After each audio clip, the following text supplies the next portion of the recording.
Which is worse for you, a donut or a fruit roll-up? Which is a better breakfast, a Snickers bar or a bowl of unsweetened cornflakes?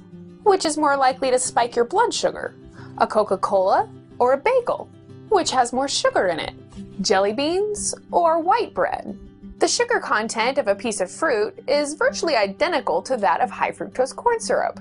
So, is fruit bad for you? Or is high fructose corn syrup good for you? What's the freaking difference? Now, even though donuts are still really horrible for you, donuts actually aren't going to spike your blood sugar as badly as fruit roll-ups, which parents often give very lovingly to their kids. And believe it or not, I would actually choose a Snickers bar as a better breakfast item than a bowl of cornflakes. Now I know you're thinking, what the hell, Karina? Did you just tell me that candy is better than a bowl of cereal for me to eat for breakfast? Would you believe that a bagel is more likely to spike your blood sugar than a Coca-Cola? And surprisingly, ounce for ounce, white bread contains more sugar than jelly beans. In this video, I'm going to explain why. Now there's a lot of misconceptions about carbohydrates, aka sugars, and in this video I'm going to lay it all out. So we've got 4 basic sugars: glucose, lactose, fructose, and sucrose. These are called the simple carbohydrates. The first type of sugar is glucose, and this is the main sugar that the cells in our body use for energy. Glucose is found naturally in fruits and vegetables. The next sugar is lactose, and that's the sugar that you find in milk products. Now we aren't going to be examining lactose in this particular video, but we will address it more in the future.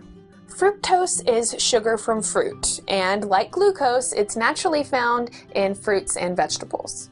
And then we have sucrose, which is just table sugar. It is a double molecule containing 1 molecule of fructose and 1 molecule of glucose, and it's generally created by processing and refining sugarcane or sugar beets. And then we have starch, which is usually referred to as a complex carbohydrate. Now, starch is the primary storage mechanism that plants use to store energy, so it's kind of the plant's way of storing glucose. And it's important to note that starch molecules is just a chain of glucose molecules all strung together.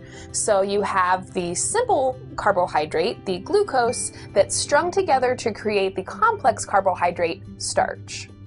The main starches are wheat, rice, corn, and potatoes, and any foods that are made from those. So your bread, pasta, corn chips, cakes, cereals, donuts, etc. Now, often these starchy foods don't taste sweet, and so we don't think of them as being the same as sugar. But you don't want to make that mistake, especially if you're trying to lose weight. And we'll go further into detail in that later in the video. Now, it's important to know that the body absorbs and utilizes each of the different types of sugars in a different way. And this metabolic pathway, or the path that the body uses to absorb and utilize that sugar, can be explained like this. Now, glucose is the easiest sugar for your body to use.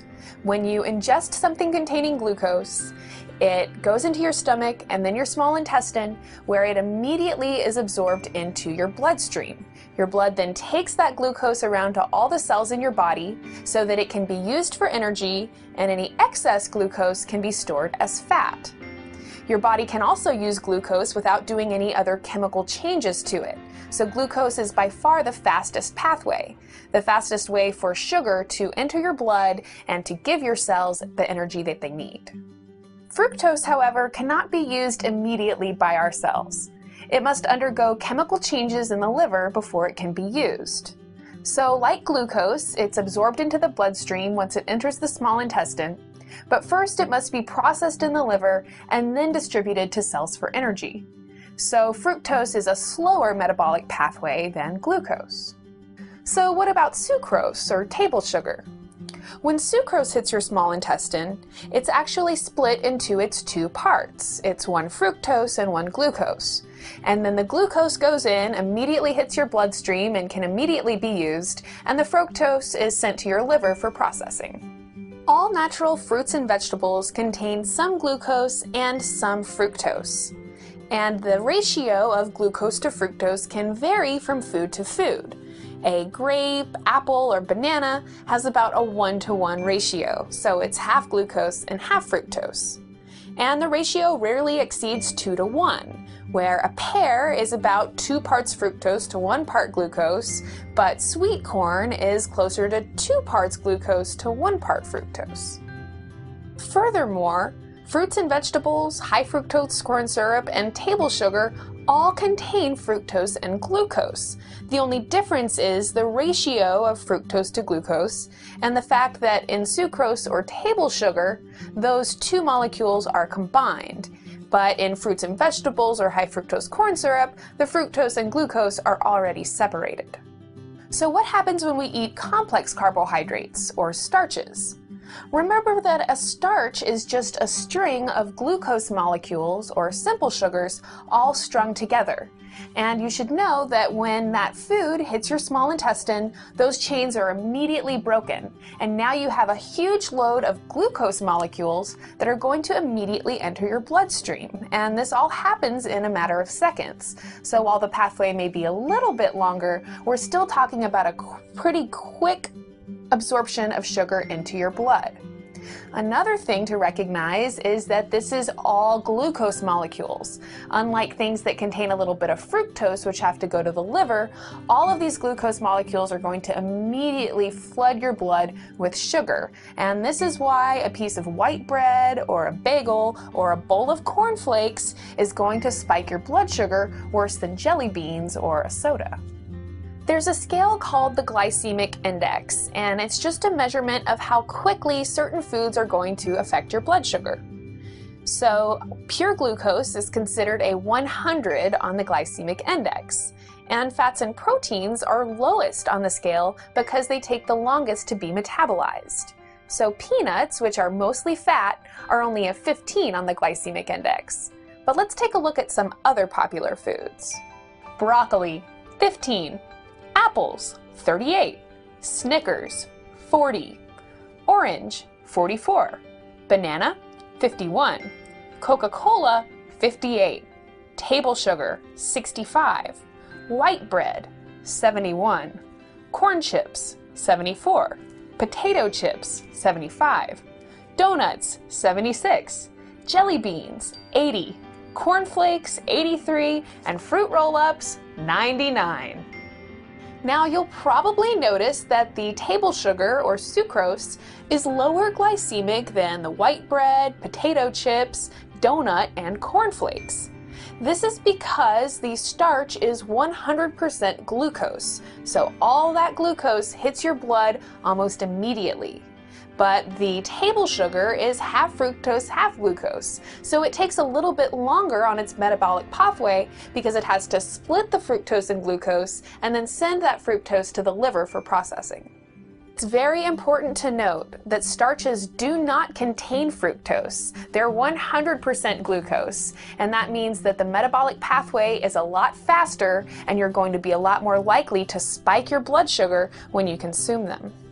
So if you're eating a lot of super starchy foods like popcorn, corn chips, potato chips, French fries, pasta, white bread, you need to realize that these are basically pure sugar. And that's the main thing I want to drive home in this video, is that starches are sugar.